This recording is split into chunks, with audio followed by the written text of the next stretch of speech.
Her. I bet he's thinking about other women. Him.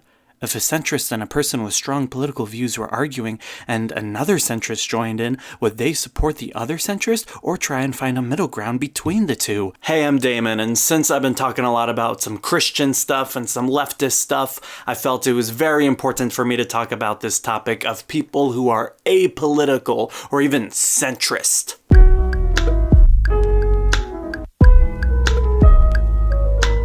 Okay, so I was inspired to make this video after watching the video by Gushin called Let's Talk About Being Apolitical. I want to talk about those people who, when you ask them how they feel about a particular policy, economic stance, or social system, respond with something along the lines of, I don't like to talk about political stuff. And the link to that is in the description. Go watch that for a little bit more context and for Gushin to describe some of these things slightly better than I can. And we're gonna talk about some other sides of being apolitical, particularly religious people who try to say that they're apolitical. Now there's tons of people who are religious, specifically Christian, who when we think of them and think, oh yeah, a bunch of conservatives. But there's also a whole bunch that aren't so forthright with it to say, yes, I'm a conservative, yes, I'm a Republican, yes, I'm a right-winger. Some of them, it's like they've seen the division, they've seen the fighting, they've seen all these ways that people have tried to come up against each other, and their Christian upbringing causes them to say things like, you know what? I just care about Jesus. You know what? I'm on God's side. I'm not on that side or her side or his side. I'm on the side of Jesus. Which is strange because Jesus definitely took sides on the issues of his day, and God, the God of every religion, also took sides in every story of a god where a political issue is involved. You'd think that this aligning with Jesus would cause them to eventually pick some sides, but so many of them just try so hard to never ever pick a side, all based on this, dare to say, false love for everybody. Because there are certain issues that in order to have love for everybody, you can't just remain out of it. And also, it's pretty much impossible to be apolitical. Like, watch this clip in Gushin's video. The fact that you go to work a job, that you engage in specific routines like going to the movies, driving a car, drinking alcohol, or throwing milkshakes at fascists. All of these actions are influenced by years of involvement in a specific political system that makes these routines possible or enforced. And so since I watched that video, I haven't been able to stop thinking about this subject, and I've been thinking more and more about how this apolitical position really isn't apolitical. Like, watch this clip that I love too. By refusing to engage in thinking about the political nature around you, you're effectively signing your consent with the status quo.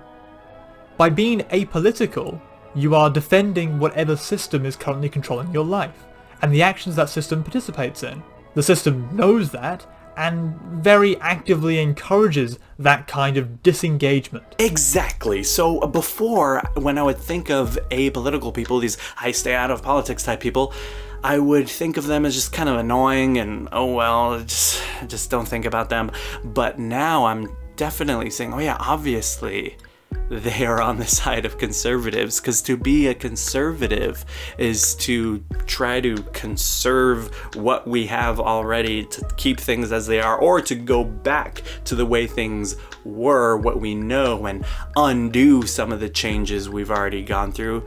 For example, let's undo legalization of abortion, undo legalization of gay marriage, undo all these ways that we've progressed in order to help people that were completely overlooked and marginalized in the past. If you think about it, we're all kind of born conservatives because we're born not wanting to change anything about the status quo, because we don't care about the status quo. We're just trying to get food and some sleep and watch some TV. And then when we get old enough to actually look at the status quo, then we actually consider changing some things about the status quo. But before that, you're a conservative. And you've gotta know some of the people I'm talking about, whether you are one and are feeling kind of funny about it right now, or you know people like this. Let me show you some examples of people like this that I'm sure you've come across online. Let's go to the Enlightened Centrism subreddit on Reddit to give you some examples of this kind of behavior that I know you've come across. Here's some of the top posts, like this person right here. I'm not pro-life or pro-choice. I'm pro-education.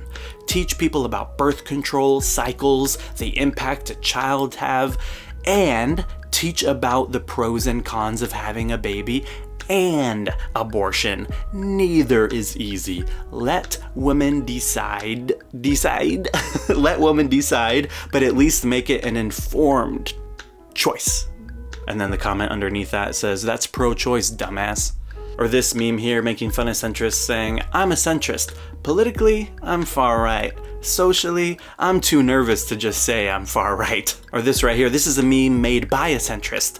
The left says, corrupt billionaires are the problem. The right says, corrupt government is the problem. And I'm just here like, you do realize corrupt billionaires are running the corrupt government, right? So you agree with the left then. Just admit it. It's like so many of these, it's like, you're like right there. Just admit that you're on the right wing side of this, or just admit you're on the left side of this. Just admit it. Or this hot take centrist tweet, I want to live in a world where people wearing swastikas or rainbows or black power shirts can coexist. And somebody commented saying, I want to live in a world where LGBTQ people who want equal rights and black people who want to be safe aren't seen as equivalent to Nazis. Or this is the classic one right here. You got KKK on one side saying, we want to kill black people. The other side saying, we want civil rights. A centrist in the middle saying, compromise? Or how about this? David Hogg tweeted, if you don't overtly stand against white supremacy, you stand with it. Which I agree with and kind of what we're talking about in this video. But then a centrist commented saying, there are neutral people around. Some people don't care about a topic either way. He just said if you don't stand against white supremacy, you stand with it. Let me talk a little bit further about that. When we talk about, let's go extreme here first. The Nazis taking the Jews from their homes and killing them in these concentration camps. The people who were next door who weren't Jews, who said, you know what, I'm neutral on this. I don't go either way. They're on the side of the Nazis, obviously. And let's make it a little bit more relevant. The same thing is true, I would say, when you're a neighbor of a Mexican family who gets taken out of their houses by ICE and put in the US's concentration camps as well. Now, Christians would love to admit I'm right on that first example, but on that second example, it's like, wait, no, I have to find some way to be apolitical centrist here. Here's a great quote from the Holocaust survivor Elie Wiesel, who said, always take sides.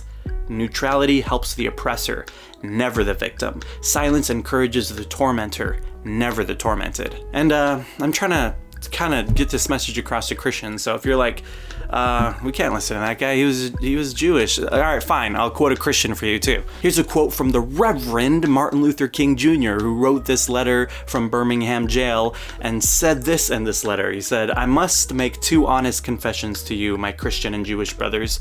First, I must confess that over the past few years, I've been gravely disappointed with the white moderate.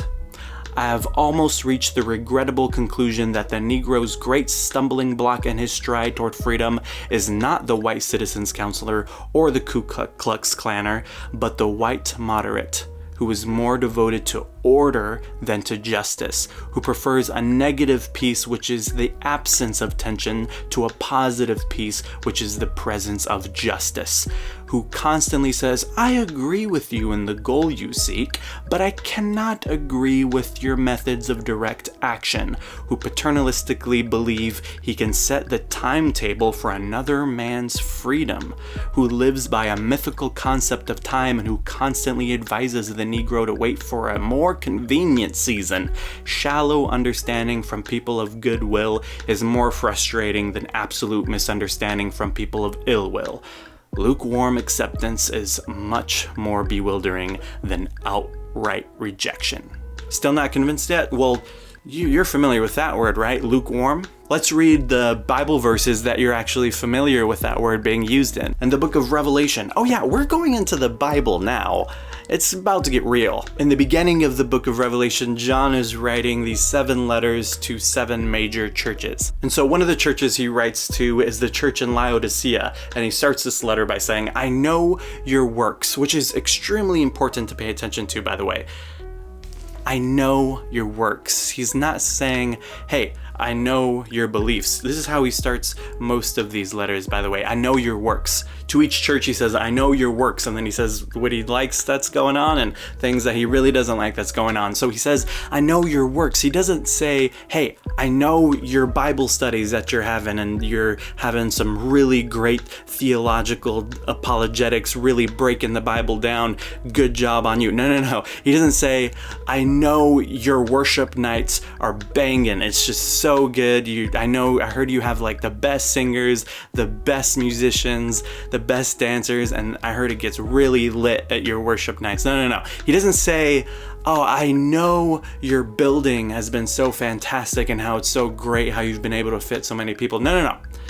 He says, I know your works. I know what you're doing in your communities. I know what type of life you're living day to day. That's actually what I'm concerned about. So he says, I know your works. You are neither cold nor hot.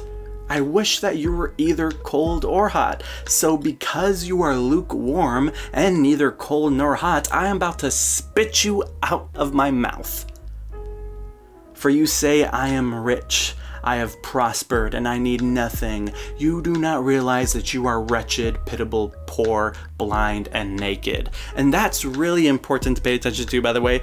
The church that he accuses of being lukewarm is the ones who are in a privileged position, which I imagine is the reason that they're even able to be lukewarm. The only people who are able to say of themselves, oh yeah, I don't really care about politics, I don't think about politics, I don't talk about politics, are only the ones who are in such a privileged position that they don't have to actually think and talk about these things for their own survival.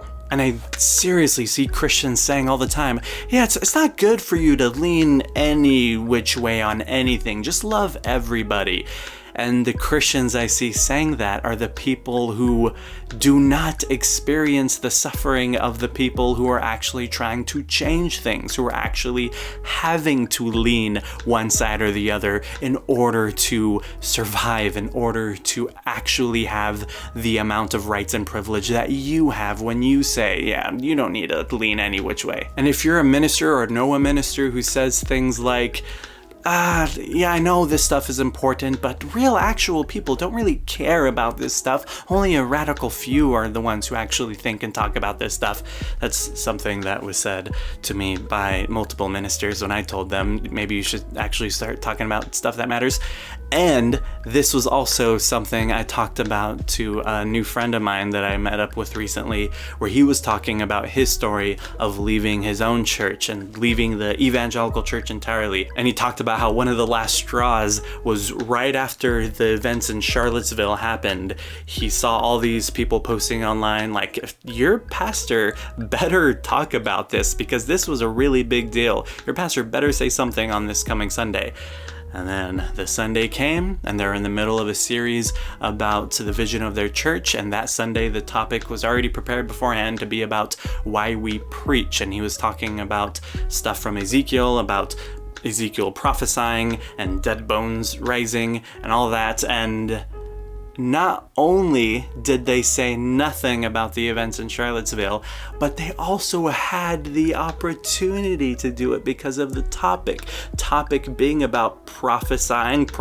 Like Ezekiel and the other prophets of the Bible were prophesying because God's people weren't listening to his call for them to actually do the work of justice and take care of the poor and needy. And so he sent prophets to say, hey, remember what we're supposed to do? And there were speaking truth to power of the Babylon in Ezekiel's time, who was killing and enslaving and oppressing so many of the Israelites. It's like, you're really gonna talk about this and have the perfect opportunity to then follow that up with, and today we still do the same thing by calling out the evils of people like the alt-right, and you just let it go, really? And that's the case for so many people leaving churches today.